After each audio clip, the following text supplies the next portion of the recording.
Hi, friends. Happy Monday to you. On this Music Monday, I'm going to be playing Open My Eyes That I May See. Yesterday was Transfiguration Sunday, and this is the featured hymn for that Sunday.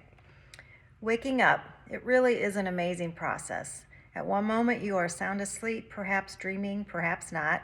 At another moment, you are wide awake, consciously experiencing all of your senses. Between those moments is a process, the process of awakening. Sometimes it happens very quickly, other times it happens very slowly. During the process, the real and the unreal are sometimes blurred. Distinguishing between what is a dream and what is real can be quite difficult. It is a matter of perceiving things that are real, perceiving things that are true. Sometimes you might even need someone to say something to you so that you will finish waking up. Once you are awake, it amazes you that you couldn't see the truth all along.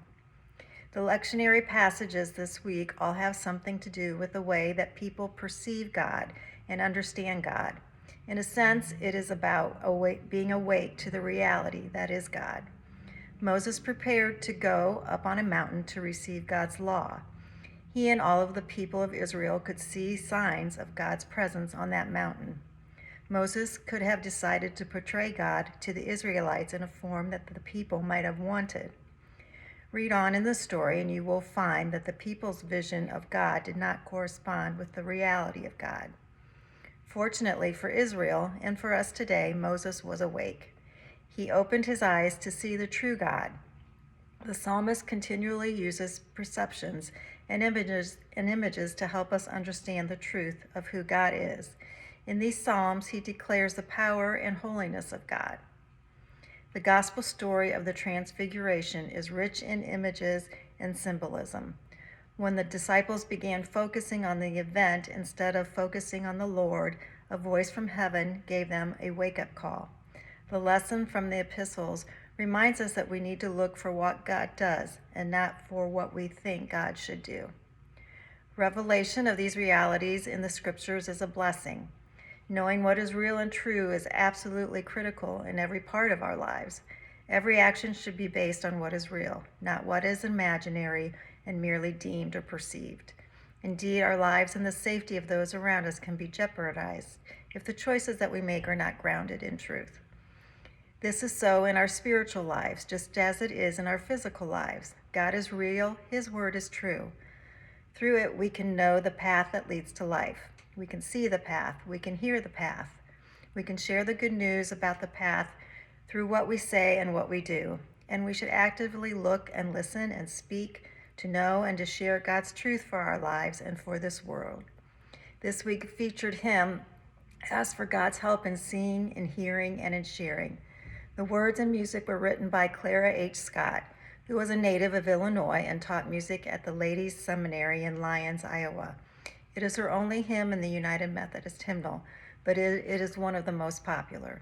It shares her yearning to see and to hear and to know God, the real, true God we serve. Here are some of the words. Open my eyes that I may see glimpses of truth thou hast for me. Place in my hands the wonderful key that shall unclasp and set me free. Open my ears that I may hear voices of truth you send us clear. And while the wave notes fall on my ear, everything else will disappear. Open my mouth and let me bear gladly the warm truth everywhere. Open my heart and let me prepare love with thy children thus to share. Like God's people in the past, the Israelites, the disciples, the early church, we need to keep our eyes, our ears, and our hearts open to see and experience and share God's love. Carry the message of this hymn with you today and always.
last week.